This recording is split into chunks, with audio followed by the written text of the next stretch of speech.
Hello everyone, this is Guido Battaglia with the Institute for Human Rights and Business and with the Center for Sport and Human Rights.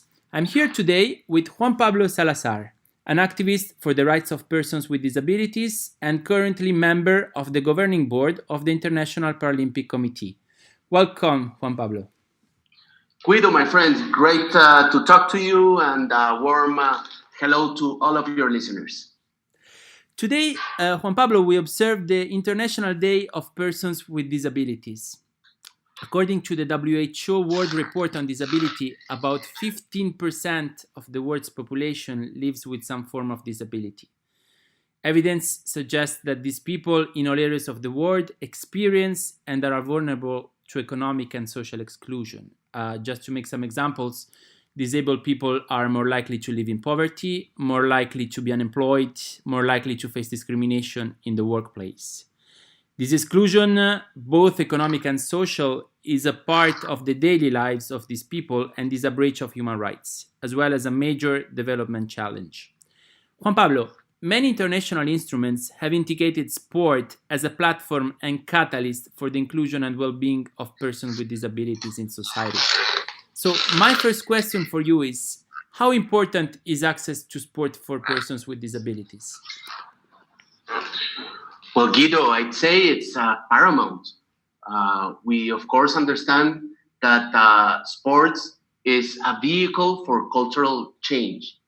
And disabilities, we have to understand it as a civil rights movement, meaning we are a social collective of people trying to access equal opportunities and rights, pretty much like race, gender, or sexual orientations. All of these social collectives are looking to throw down barriers that hinder their participation in equal opportunities to other people in societies.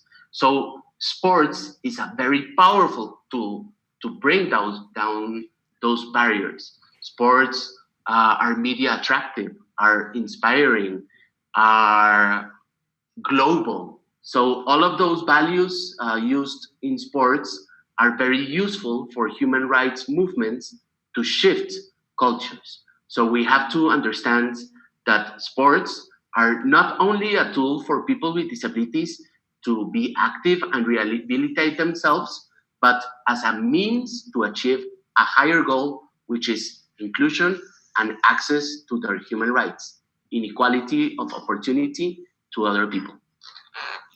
And indeed, the UN Convention on the Rights of Persons with Disabilities recognizes that participation in sport on an equal basis with others is a human right. Juan Pablo, what progress has been made in ensuring the enjoyment of this right? Well, it's been a very exciting few decades, Guido. I mean, from the issuing of the first Paralympic Games in 1948 to today, the changes and the access have been amazing. The first Games in 1948 were an answer to the brutality and the violence of the Second World War. We had veterans and ex-combatants with paralysis from the UK playing sports of archery against veterans from the Netherlands. And these were considered the first Paralympic Games.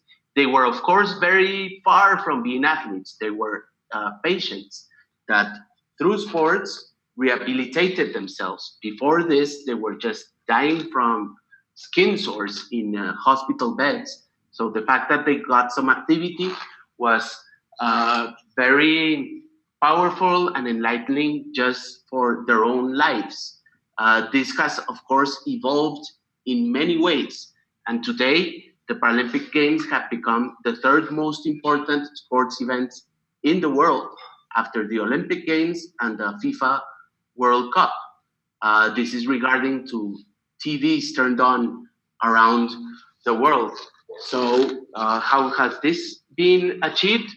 Of course, with the help of many stakeholders, but the International Paralympic Committee within itself has become a very solid structure globally to deliver these games and to deliver the Paralympic sports and values throughout the world. We have national Paralympic committees in over 170 uh, countries.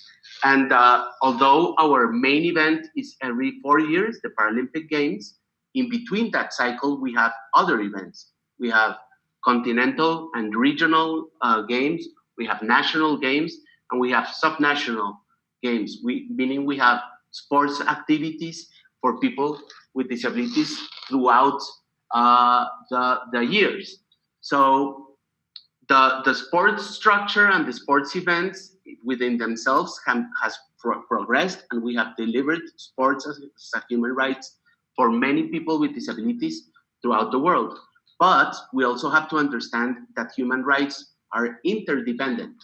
So through delivering sports, we have also indirectly impacted education, transport, work, and access to other human rights for people with disabilities. And in terms of outreach and challenges that remain to be addressed, how do women participate? Is there still a gap between men and women? Of course, like in all society, there's a gender gap also in the Paralympic movement. We are aware of it and are actively trying to bridge this gap. So we strive to have women participating in all our decision making bodies. We have a committee allocated to the governing board of the International Paralympic movement to address directly the issues of women in sports. Although I also have to say that there are particularities unique to our movement that make our indicators different to the ones that other sports bodies should be aiming at. For example, men are more probable than women to participate in violence and in accidents that cause disabilities. Hence, we will have more participation of men than in women in certain sports, just because the statistical fact that there are more men than women with those disabilities. In particular sports like wheelchair rugby, where the disability is quadriplegia, those kind of diagnoses are more particular to men than to women. So we need to more thoroughly understand the data behind this so that when we aim at the participation of women, we have like objective, clear objectives on how to do this on a realistic manner. And in terms of promoting the access to sport for children, what measures is the International Paralympic Committee undertaking? We're very active on that because we do want to promote the culture of disabilities, not only to kids with disabilities, but to kids without disabilities throughout the world. So specifically, we had a program called I'm Possible, and the aim of this program is to promote the inclusion of parasports in physical education programs in schools, in regular schools throughout the world. So it's basically guidelines to give professors, teachers of physical education and sports, so that kids with and without disabilities can participate in understanding the values, the sports, the rules, and participate in actual sports where inclusively kids and with and without disabilities can participate and do parasports in regular schools. Juan Pablo, the International Paralympic Committee has recently joined the Advisory Council of the Center for Sport and Human Rights. What is the role that this center could play in the promotion of sport for all persons with disabilities? Well, we're very much looking forward to this participation. We see the Center for Sports and Human Rights as a huge, very interesting and diverse network of organizations. And going back to your first question, we understand sports as a means to change a culture.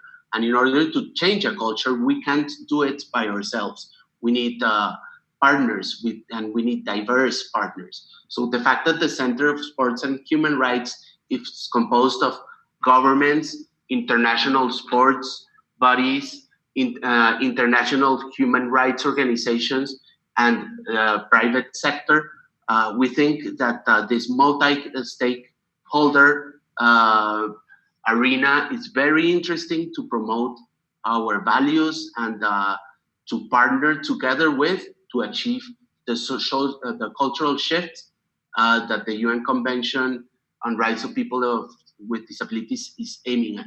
We can't do it by ourselves. We could do it with the partnership of all the friends of the Center of Sports and Human Rights to finally achieve a world that is truly possible for all. We would like to thank you very much for your time, Juan Pablo, today. It was a pleasure. It's great to talk to you, as always, my friend.